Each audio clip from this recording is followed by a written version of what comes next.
Bonjour, bonjour à tous et à toutes et bienvenue dans ce nouveau webinaire Ujo. Aujourd'hui, avec Oriane, nous avons le plaisir de parler de facturation électronique avec Samuel Jouve, qui est expert comptable, fondateur du cabinet Taurus Conseil. Pour ceux qui ne me connaissent pas, je suis Julie Boisard-Pétrissan, l'une des deux cofondatrices avec Oriane de Ujo. Et de mon côté, ici, Oriane, je suis également membre à part entière d'Ujo et je suis également coach et professeur de yoga. On va aborder un sujet qui est extrêmement important parce que l'heure tourne et ça vous concerne toutes et tous très bientôt. Samuel a mis en place une présentation qui va être très claire, qui va vous permettre d'aller vraiment comprendre les enjeux, le process à suivre et aussi qu'est-ce qui va être attendu pour vous dès septembre, même un peu avant, on va voir ça. Et puis bah, sans plus tarder, je laisse la parole à Samuel qui va donc se présenter et ensuite nous parler de ce sujet important. Bonjour à toutes et à tous. Merci d'être présent et de m'accueillir aujourd'hui. Donc du coup, nous allons parler d'un sujet qui va profondément transformer votre manière de travailler. C'est la réforme de la facturation électronique. On en entend parler depuis plusieurs années et aujourd'hui, c'est concret. Mon objectif aujourd'hui, c'est vous donner les clés pour comprendre le cadre réglementaire et surtout vous montrer comment transformer cette obligation en opportunité pour votre activité. Alors avant, je vais vous me présenter. Du coup, je suis fils d'entrepreneur. Je suis diplômé d'expertise comptable depuis 2022. J'ai fondé mon cabinet cette année, en début d'année. J'ai 15 ans d'expérience en tant que salarié dans des cabinets où j'ai accompagné environ 250 structures, des TPE, PME, voire des grands groupes, dans le secteur de la grande distribution notamment. Je suis moi et mon cabinet, on est tous les deux inscrits l'Ordre des experts comptables Occitanie. Je vous invite à vérifier que votre expert comptable est bien inscrit aussi à l'ordre de sa région, parce qu'il y a beaucoup d'experts comptables qui sont en exercice illégal. Je ne vais pas parler de ce sujet aujourd'hui, mais en général, j'aime bien faire un petit rappel. Et mon objectif, du coup, c'est d'accompagner les dirigeants dans la structuration et la sécurisation de leur gestion financière et patrimoniale, afin qu'ils puissent se consacrer pleinement au développement de leur entreprise. Du coup, le petit plan aujourd'hui, on va pouvoir dérouler sur qui est concerné par cette réforme, comment on peut définir une facture électronique, quand est-ce que la réforme rentre en vigueur, comment je peux me mettre en conformité pour respecter cette réforme, qu'est-ce que je dois faire, et je vous proposerai à la fin un plan d'action pour réussir cette transition. Alors, la réforme, elle concerne toutes les entreprises établies en France, de la petite micro-entreprise au grand groupe côté. La facture électronique, elle s'inscrit au cœur d'une réforme majeure. Donc ça, vous avez déjà dû en entendre parler depuis des années, environ 5 ans. La réforme a été repoussée. Ce qui est attendu, c'est l'obligation d'émettre et de recevoir des factures en format électronique entre entreprises, donc sur ce qu'on va appeler les B2B, et la transmission éventuelle de certaines données à l'administration pour les transactions avec les particuliers ou des entreprises établies en dehors du territoire français. D'ores et déjà, cette réforme ne concerne pas les particuliers et les associations à but non commercial, donc on a aussi dit les associations à but non lucratif. Et l'objectif de cette réforme, il y en a trois. Le plus important, c'est lutter contre la fraude à la TVA. Par exemple, il y a la Commission européenne qui a identifié un gain potentiel de 10 milliards d'euros pour, ne serait-ce que pour la France. Et pour vous donner un ordre de grandeur, ça représente environ 3% du total des recettes chaque année. Donc aujourd'hui, on parle beaucoup de budget et de faire des économies, mais si on peut limiter cette fraude à la TVA, ça peut aider le budget au niveau national. Le deuxième objectif, c'est la simplification administrative. L'idée, c'est d'améliorer la compétitivité des entrepreneurs en réduisant significativement le coût de traitement des factures et les délais de paiement. Aujourd'hui, entre l'émission d'une facture, son envoi, sa réception, son traitement comptable et son paiement, le processus peut prendre plusieurs semaines. Avec la facturation électronique, l'objectif, c'est d'accélérer ce cycle de traitement en fait. Et enfin, le troisième objectif, c'est de permettre à l'État un meilleur pilotage de l'économie française parce qu'en fait, il aura en instantané les données qui remontera via les différents partenaires. Il pourra connaître l'activité économique. Et pour atteindre ces objectifs, en fait, l'État a mis en place un premier annuaire avec 97 PDP, donc c'est des plateformes de dématérialisation partenaires, qui étaient immatriculées sous réserve jusqu'à cet été. Et maintenant, c'est, on appelle plus ça des PDP, on appelle ça des PA, des plateformes agréées. Donc l'annuaire est en place. Et ces plateformes doivent obligatoirement déjà être privées et certifiées par l'État. Euh, je ne sais pas si vous avez déjà entendu parler de Chorus Pro, c'est ce qu'on appelle la plateforme publique. Donc c'est si on travaille avec des collectivités, on avait l'obligation de déposer ses factures sur cette plateforme. Et Chorus Pro est également PDP, mais je déconseille fortement en fait d'inscrire son entreprise sur Chorus Pro, car elle n'est pas très intuitive et techniquement, ça demande d'avoir plus de compétences en fait. Maintenant, comment on peut définir la facture électronique? Parce que du coup, la facture électronique, c'est une réforme majeure. Elle concerne à la fois le mode de transmission, comme on l'a vu, mais aussi le format de la facture. La facture électronique, c'est un document numérique structuré destiné à être lu et traité automatiquement par les systèmes informatiques DPDP ou aussi appelés PA, permettant un suivi en temps réel du coup du cycle de vie de la facture. Du coup, ça remplace les factures papier qui ont tendance déjà à disparaître, également les factures envoyées par mail en format PDF. Et ces factures électroniques, elles offrent une solution plus moderne, rapide et fiable pour les échanges commerciaux. La nouvelle législation, elle impose donc aux entreprises d'adapter leur système d'information pour se conformer aux règles d'envoi des factures. Il y aura la réception et l'envoi des factures, ça sera en format e-invoicing, car ça sera des relations entre entreprises établies en France. Ça sera pour déclarer des transactions. Donc là, c'est clairement une entreprise. Si on prend l'exemple d'un restaurant, il aura des clients professionnels et des particuliers. Du coup, chaque fin de mois, il devra envoyer des e-reporting de transactions. Et après, il y aura des déclarations de paiement avec les e-reporting de paiement. Donc, je pense que vous avez dû le comprendre. Une facture électronique, ce n'est pas une facture envoyée en PDF. C'est fini, ça. Ça sera des factures structurées, en fait, sous différents formats. Donc, le diapo suivant, je vous présente les trois formats qui existent, qui sont proposés, en fait, par la législation française. La première, c'est la facture X. C'est le format qui est proposé dans la plupart des éditeurs de logiciels et qui est adapté en fait aux PME TPE. Les deux autres formats, UBL et C2I, c'est plus des formats prévus pour les échanges au niveau international en fait, mais qui vous concerneront très peu.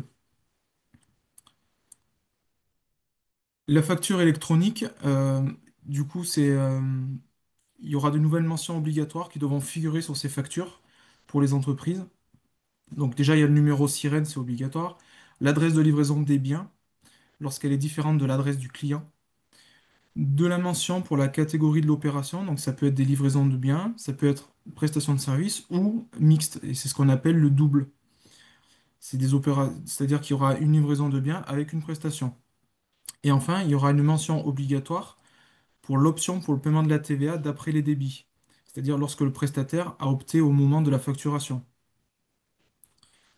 Pour les prestataires de services, la notion de fait générateur évolue.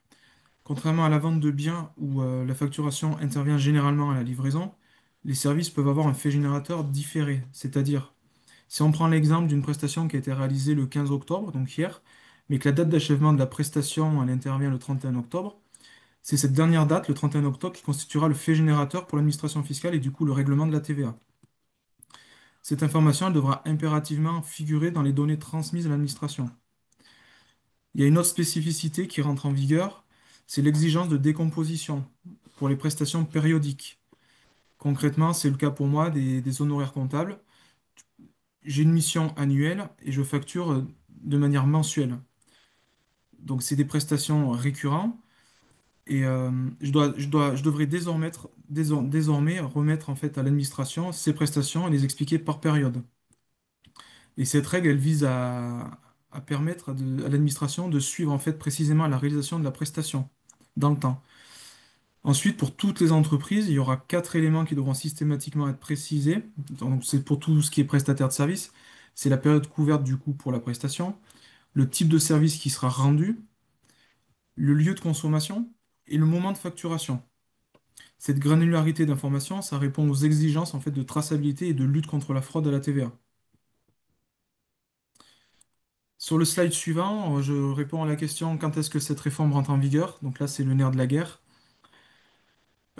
Pour les TPE et PME, au 1er septembre 2026, elles devront être en capacité de pouvoir réceptionner les factures électroniques. Et pour les grandes structures, à partir du 1er septembre, en fait, comme si on prend les fournisseurs dans la téléphonie, Orange, Bouygues Télécom ou SFR, eux devront être en mesure d'émettre les factures. Et après, il y aura une deuxième vague, ça sera le 1er septembre 2027, où l'ensemble des entreprises établies en France devront être en mesure d'émettre aussi les factures. Donc là, ça concerne les PME, TPE et micro-entreprises. Pourquoi ce décalage, vous me direz? C'est parce que les grandes entreprises sont souvent mieux structurées que les petites. Ça va pouvoir permettre de donner du temps aux TPE, PME d'identifier des bonnes procédures à mettre en œuvre et pourquoi pas les mettre en pratique dans les TPE. Du coup, l'architecture, aujourd'hui, il y a 107 PA, donc anciennement appelés PDP. Ça va des éditeurs de logiciels comme PennyLane, Team ou Incom, jusqu'à par les banques ou même des plateformes spécialisées qui viennent de l'étranger, qui savent déjà faire ça dans leur pays d'origine. Donc une plateforme agréée, c'est par ce canal que passeront toutes les factures. Son rôle, ça sera transmettre les factures au client, transmettre les données à l'administration si jamais on est concerné et qu'on travaille avec des particuliers, assurer la conformité par rapport à la réforme, la sécurisation des flux et traiter différents formats et les convertir si besoin. Et les formats, c'est ce qu'on a vu tout à l'heure, ce serait Facture X ou C2I par exemple. Il y aura il y aura plusieurs statuts en fonction du cycle de vie de la facture, parce que la facture électronique, donc elle sera primordiale, il faudra respecter ce formalisme. Les PA assureront tout d'abord la transmission des factures, mais aussi dans un second temps la conservation des factures reçues. Et il y aura un cycle de vie qui sera obligatoire. Donc, le législateur a prévu 14 statuts en fonction de l'organisation de la structure. Et parmi ces 14 statuts, il y en aura 4 qui seront obligatoires. Le premier, ça sera est-ce que la facture elle est déposée. La PDP, elle attestera que la facture elle est contrôlée et conforme. Donc ça, ce ne sera pas à l'entrepreneur de le faire. Il transmettra la facture. Après, il y aura un statut rejeté. C'est-à-dire que l'un des contrôles fonctionnels réalisés par la PA, donc que ce soit pour l'émission d'une facture ou de réception, a détecté une anomalie et du coup la facture elle est rejetée. Après, le destinataire pourra également refuser la facture s'il n'est pas d'accord. Donc là, il y aura un statut qui est prévu qui s'appelle refuser. Et enfin, un dernier statut qui s'appelle encaisser. Le fournisseur informe avoir reçu un paiement partiel ou total de la facture. Et dans ce schéma, en fait, on voit l'architecture donc les points verts, c'est les statuts obligatoires que je viens de dérouler. Et après, on pourra rajouter des statuts qu'on appelle libres et des statuts recommandés. Bon, pour les TPE, je pense qu'il n'y a pas besoin d'aller aussi loin dans le détail. C'est plutôt pour les PME, voire les ETI dans un premier temps. Après, on va rentrer dans le détail des flux. Donc, ce premier schéma, c'est les flux qu'on appelle e-invoicing, avec d'un côté la PDP émission qui traite vos factures sortantes, et de l'autre la PDP réception, ici, qui traite les factures entrantes. Ces deux PDP sont connectés à la PPF, donc la plateforme publique de facturation, aussi appelée Chorus Pro. Et c'est cette dernière qui transmettra les factures en fait, à l'administration fiscale pour son droit de contrôle. Cette architecture, elle garantit une traçabilité complète de tous les flux de facturation B2B, donc entre entreprises en France. Les premiers acteurs, donc les PDP, ces plateformes privées qui sont certifiées par l'État, c'est l'interface de gestion au quotidien pour l'entrepreneur. C'est par là qu'il réceptionnera ses factures, les émettra également. Il y a le deuxième acteur, c'est le PPF, donc aussi appelé Chorus Pro. Lui, il aura plusieurs fonctions. Au-delà de transmettre l'ensemble des données à l'administration fiscale, il gérera aussi l'annuaire central où il y aura toutes les entreprises inscrites. Et bien qu'il soit mentionné PDP, comme je vous l'ai dit, il est fortement recommandé de ne pas le désigner en fait en PDP et de le laisser juste en plateforme publique. Et après, il y a un troisième acteur aujourd'hui Alors, on pensait au début qu'ils allaient disparaître, mais en fait, on va pouvoir continuer à les utiliser. C'est tous les éditeurs de logiciels qui proposent des services de facturation, mais qui ne sont pas agréés, plateforme agréée en fait, pas PDP. Ces derniers, en fait, on pourra toujours les connecter par API, donc vous pourrez toujours continuer à faire les factures. Ces factures seront communiquées à la plateforme PDP et qui sera ensuite, ainsi de suite communiquées par la suite à l'administration via la PPF. Après les autres flux, donc là, c'est plutôt des flux qui concernent les relations avec des entreprises non assujetties à la TVA, ou aussi les particuliers, ou des entreprises étrangères, si jamais on a un client en Belgique, par exemple. Donc c'est le e-reporting de transaction ou le e-reporting de paiement. On voit qu'il y a l'entreprise, la vôtre PDP et toujours l'administration, dans les deux cas de figure. Si je dois donner un exemple, c'est un restaurant, pareil, on utilise une caisse. Chaque fin de mois, il devra envoyer les données de transaction. Une entreprise qui fait de la vente de biens ayant un client non assujetti à la TVA, il devra transmettre à l'administration fiscale un e-reporting des données de transaction aussi. Pareil, si on a une entreprise qui réalise des prestations de services imposables et n'ayant pas opté pour les débits, par exemple, il devra transmettre à l'administration fiscale un e-reporting de données de paiement. Donc, ce sera cette procédure ici. Maintenant, je peux vous proposer du coup un plan d'action pour rentrer en conformité, même si on a l'obligation d'y être avant le 1er septembre 2026. Premier cas de figure, du coup, c'est de choisir une PDP ou aujourd'hui PA. Donc, on peut savoir qu'on peut désigner deux PDP. La PDP pour recevoir les factures et la PDP pour émettre les factures. Moi, je recommande de désigner une seule et même PDP pour que tout soit interconnecté. Une fois que la PDP est désignée et qu'on aura inscrit l'entreprise dans l'annuaire, on pourra créer des factures au format électronique pour faire réaliser des tests. Je déconseille d'attendre le 1er septembre pour commencer à voir si on peut recevoir des factures en fait. Une fois qu'on aura envoyé des factures, on les transmet via la PDP, on fait le cheminement qui est prévu, et après on peut également recevoir ces factures avant, notamment les factures Orange, Bouygues Télécom ou SFR. Et on pourra tester également de transmettre ces infos à l'administration fiscale.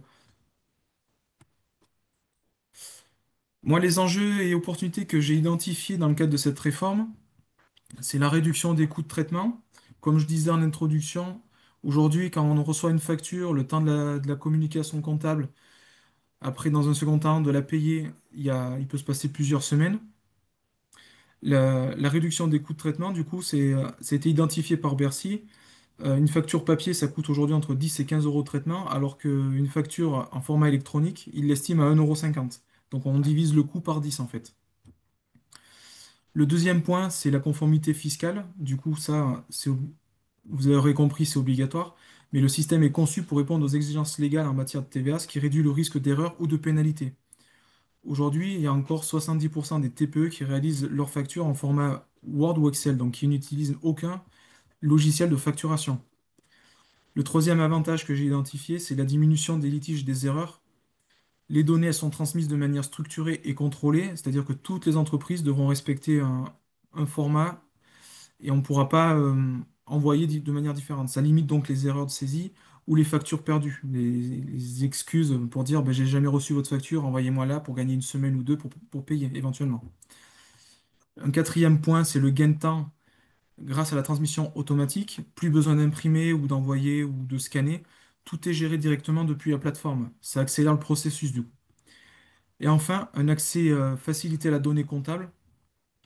La centralisation des factures dans un format standardisé, ça offre une vision plus rapide et plus fiable. On aura les données en instantané. Vous saurez exactement où vous en êtes dans vos dépenses, dans votre facturation, dans vos encaissements également, au niveau de la trésorerie. Donc, au-delà de la contrainte réglementaire, il y a une opportunité de modernisation et de simplification des process internes et de votre organisation. Comme toute réforme, le législateur a prévu des sanctions administratives en cas de non-respect. Dans le cas du e-invoicing, ça sera 15 euros par facture, avec un maximum de 15 000 euros par année civile. Donc on voit que ça peut aller vite. Et dans le cas d'un e-reporting, donc les transmissions une fois par mois, c'est 250 euros par transmission omise, avec pareil, un maximum de 15 000 euros d'amende par année civile.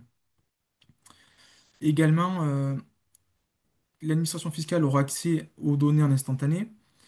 En cas de distorsion entre la PDP et la comptabilité qui sert de base à l'établissement des déclarations de TVA, l'administration fiscale verra qu'il y a une différence et du coup, ben, elle déclenchera plus facilement des contrôles fiscaux en fait. Et enfin, il y aura les retards de paiement dus à des rejets de factures.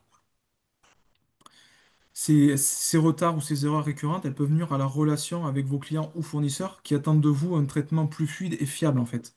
Donc l'idée, c'est pas de dramatiser, mais de rappeler que la conformité ne se limite pas à éviter une amende. Elle protège aussi votre activité et votre relation d'affaires en fait.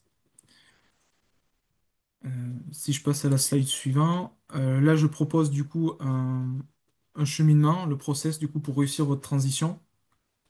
Dans un premier temps, c'est de réaliser un audit et diagnostic en fait de vos process, voir comment vous êtes organisé, identifier vos besoins en fait en termes de dématérialisation, parce qu'aujourd'hui, une entreprise qui utilise Excel pour faire des factures ou une entreprise qui utilise un logiciel de facturation n'aura pas forcément les mêmes besoins dans un premier temps. C'est choisir une solution de facturation électronique certifiée. Donc aujourd'hui, comme je disais, il y en a 97 sur le marché. Ça va des éditeurs de logiciels, mais également les banques. Je pense que pour certains, déjà, se sont fait solliciter par les banques pour faire désigner la PDP de la banque. Ça, je le recommande pas dans un premier temps non plus. Et après, c'est d'identifier la cartographie des flux. C'est qui sont vos clients, si c'est des entreprises, des particuliers, si vous travaillez avec des collectivités territoriales, c'est ce qu'on appelle les B2J. Si vous avez des clients à l'étranger, en fonction de cette cartographie, ben, on pourra choisir éventuellement la plateforme agréée. Quand vous avez choisi votre PDP, c'est prendre le temps de vous faire accompagner parce que ben, aujourd'hui, vous n'êtes pas tout seul, vous avez un expert comptable qui peut vous guider dans cette démarche. Pour ceux qui ont des salariés, c'est éventuellement former les équipes en interne à l'usage de ces nouveaux process et de ces nouveaux outils. C'est mettre en place des procédures pour garantir la continuité des opérations. Et des choses qu'on ne pense pas souvent, c'est mettre à jour les contrats et les conditions générales de vente. Quand tout ça est mis en place, c'est après faire un suivi régulier et une amélioration continue parce que au début, comme toute réforme, il y aura des contrôles réguliers pour la conformité et on va essuyer les plâtres. Il y aura des erreurs, des omissions, mais il y aura aussi la tolérance de l'administration. Et au début, ben, les process ne seront pas parfaits, mais on peut que les améliorer en fait. Là, j'ai proposé un petit calendrier. Donc, en fait, de juillet à septembre, ce que je proposais, c'était un échange entre dirigeants et experts comptables pour s'approprier la réforme comme on fait aujourd'hui, faire un diagnostic des outils nécessaires pour la mise en conformité et des outils existants. Après, on rentre dans la deuxième phase d'octobre à décembre où l'entreprise doit choisir sa plateforme agréée ou anciennement PDP en concertation avec l'expert comptable. Parce que du coup, c'est l'expert comptable dans la plupart du temps qui fait les déclarations de TVA. Et pour les risques évoqués ou dans le sens où il y aurait une distorsion entre les infos que l'administration dispose et ce que l'expert comptable aura dans son outil, c'est pour ça c'est important de travailler main dans la main. Après, de janvier à juin 2026, l'entreprise, l'expert comptable met en place la PDP, déroule la procédure, met en place les tests. Et en septembre, du coup, l'entreprise est opérationnelle pour rentrer dans la réforme. En conclusion, on a vu que cette réforme, elle a été mûrement réfléchie, repoussée régulièrement, mais elle est inévitable. Elle s'inscrit également dans un mouvement mondial. Il y a plusieurs pays autour de la France qui ont déjà basculé, notamment, je pense à l'Italie, qui ont basculé déjà dès 2019-2020. Et il y aura l'Allemagne qui va basculer en même temps que nous en 2026. Et même au niveau mondial, il y a des pays comme le Mexique, ça fait déjà 20 ans, le Brésil, 20 ans. En Asie, il y a certains pays qui basculent aussi. Donc, à terme, en fait, c'est que tous les pays soient interconnectés et que toutes les factures soient électroniques, en fait. Et en fait, l'enjeu de cette réforme pour l'entrepreneur, c'est d'anticiper et du coup de gagner du temps, de l'organisation. Plus tôt on se prépare, plus on tirera de gains de cette réforme et de la productivité en fait. Et pour rappel, du coup, vous n'êtes pas seul. Les experts comptables, on est là pour vous accompagner à chaque étape dans cette réforme en fait, et pour vous mettre en conformité. Voilà. Donc là, j'ai fini. Merci beaucoup, Samuel. C'est à la fois fascinant et effrayant, on va pas se cacher. Et merci beaucoup de la clarté de tes explications. On a quelques questions dans le chat. J'en ai noté moi aussi, je sais pas toi, Oriane, on va peut-être prendre déjà celles qui sont dans le chat. Donc il y a Agnès qui nous demandait si avec un statut d'indépendant en nom propre, je travaille avec une entreprise, qu'elle soit TPE ou PME, dois-je opter pour la facturation électronique? Alors, c'est pas qu'elle doit opter, c'est que ce sera une obligation. Elle devra être en mesure d'envoyer ses factures, donc à partir du 1er septembre 2027, d'envoyer toutes ses factures via la plateforme agréée. Et c'est la plateforme agréée qu'elle aura désignée qui enverra la facture à la plateforme agréée de son client. Ok. D'ailleurs, je voulais commencer par une autre Agnès, donc je suis allée un peu trop bas dans le chat. Ouais. Il y avait la première Agnès qui disait, pourriez-vous repréciser à quel moment et dans quel contexte la plateforme Chorus Pro intervient? Alors, la plateforme Chorus Pro, elle intervient, elle est placée entre la plateforme agréée que vous désignerez et l'administration fiscale. Si je reviens sur le schéma, hop, elle est ici en fait. Là, c'est la plateforme agréée qui est désignée par votre entreprise, qui transmettra, ma souris est là, pardon. Elle transmettra la facture à la plateforme agréée, donc PDP de votre client, mais en même temps, elle transmettra l'information à la plateforme publique ou Chorus Pro, qui, elle, transmettra l'information à l'administration fiscale. En fait, la Chorus Pro joue l'intermédiaire entre votre PDP et l'administration fiscale. Donc ça veut dire qu'en tant qu'entrepreneur, on n'a pas d'interaction avec Chorus Pro, c'est bien ça? Non, la seule interaction que vous aurez, ça sera au moment de l'inscription de votre entreprise sur l'annuaire. Mais ça sera votre expert comptable qui le fera. Moi, si je prends mon exemple, je travaille avec Penny Lane. Penny Lane comme et PDP a prévu un encart où on peut désigner l'ensemble de nos clients sur la plateforme. Et après, pour nous, c'est transparent. C'est la PDP qui fera l'inscription sur l'annuaire des entreprises. Très bien. On a aussi une question que je vais regrouper avec une autre question qui est parmi celles et ceux qui nous écoutent, on a des professionnels qui ne travaillent qu'avec des entreprises et certains qui ne travaillent qu'avec des particuliers. Est-ce que justement l'adoption du PDP varie selon le type de client que l'on a, première chose? Et il y a une question de Catherine qui dit, si moi je passe par un facturier en papier, est-ce que je suis obligée, si je n'ai que des clients particuliers, de passer par ces types de logiciels PDP? Est-ce qu'on peut aussi faire la différence entre logiciel de facturation et PDP? Parce qu'il y en a certains qui ont déjà Time ou Penny Lane, et donc pour qu'ils comprennent aussi comment ils évoluent. Donc ceux qui n'ont que du papier qui doivent évoluer en digital et ceux qui ont déjà le logiciel de facturation qui doivent évoluer en PDP. Alors, qui aujourd'hui font des factures encore papier, j'ai une mauvaise nouvelle, mais dans 9 mois, ils ne pourront plus faire ces factures en format papier. Ils devront forcément avoir désigné la PDP et émettre les factures à partir soit de leur PDP, soit d'un éditeur de logiciel qu'on appelle opérateur de dématérialisation. Après, aujourd'hui, les PDP comme Penny Lane, Time ou Income, comme j'ai pu citer, euh, ont un service de facturation et tout est intégré. Donc, en fait, ces différents intermédiaires sont tous regroupés sur la même plateforme.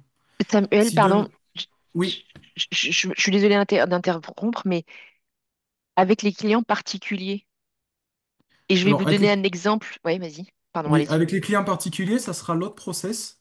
Ça sera un e-reporting de transaction qu'il faudra envoyer. Ça ne vous empêchera pas de faire une facture papier, mais il faudra quand même transmettre Ah, l'information à l'administration via ce e-reporting de transaction. c'est ça. Parce qu'il y a quand même pas mal de particuliers, et je pense aux personnes plus âgées, qui, qui, qui ne reçoivent pas et qui ne recevront pas leur facture par mail. Alors, eux, vous pourrez toujours leur envoyer leur facture par mail ou même leur donner en papier. Eux, ils Papier, n'auront ok. pas l'obligation d'ouvrir une C'est PDP. ça. Les PDP, Ouais, c'est vraiment pour les entreprises établies en France avec un numéro sirène. ok. Donc moi qui travaille avec des particuliers, je me dois de reporter les transactions à l'État pour que l'État puisse faire ses vérifs, mais je peux très bien envoyer des PDF ou des papiers à mes particuliers. Oui. Ok, Après, le risque, c'est que du coup, vous fassiez une facture Oui, PDF ou papier, que vous la donniez au client et que vous oubliez de la retranscrire en fait dans votre logiciel de facturation pour l'envoyer via la PDP en fait. ok, d'accord. Merci. Pour Donc moi, les ce que je coachs et les recommande, c'est quand même thérapeutes, de... pour les coachs, Samuel, pour les coachs et thérapeutes qui ont déjà le logiciel Time, Penny Lane ou autre, même s'ils travaillent avec des particuliers, quelque part, ils n'ont rien à faire. Le système va être directement intégré. Alors, ce qu'on a aujourd'hui, ce qui reste à faire, c'est inscrire l'entreprise sur un annuaire. Donc ça, il faut le demander à son expert comptable, si c'est pas déjà fait. Et après, vous pourrez faire la facturation à partir de ces plateformes et imprimer la facture en PDF et l'envoyer par mail en fait. Parce que Chantal, je pense, dans notre communauté, on a beaucoup de coachs et thérapeutes qui ne travaillent qu'avec des particuliers et donc qui fournissent les factures papier parce que voilà, les circonstances font ça, mais qui passent quand même par les logiciels Time ou Penny Lane pour que les factures soient automatisées pour eux en fait et que ce soit plus facile pour le comptable ensuite de les traiter. Donc dans ce cas-là, on peut toujours travailler avec le papier, mais en sachant que le papier ou la facture est bien rattachée à un logiciel qui, lui, va être centralisé par le comptable et C'est, c'est surtout l'administrateur. que si on continue à travailler avec le papier, vous aurez en fait une double tenue de facturation. Il y aura la facturation papier et la facturation électronique. Et le risque, c'est qu'il y ait une omission, en fait, et que au final, la facture, elle apparaisse pas, et et vous recevrez une transaction. Cette transaction, elle devrait être déclarée. Et c'est là, à ce moment-là, que l'État verra, il y a une transaction, moi, j'ai jamais reçu la facture, pourquoi?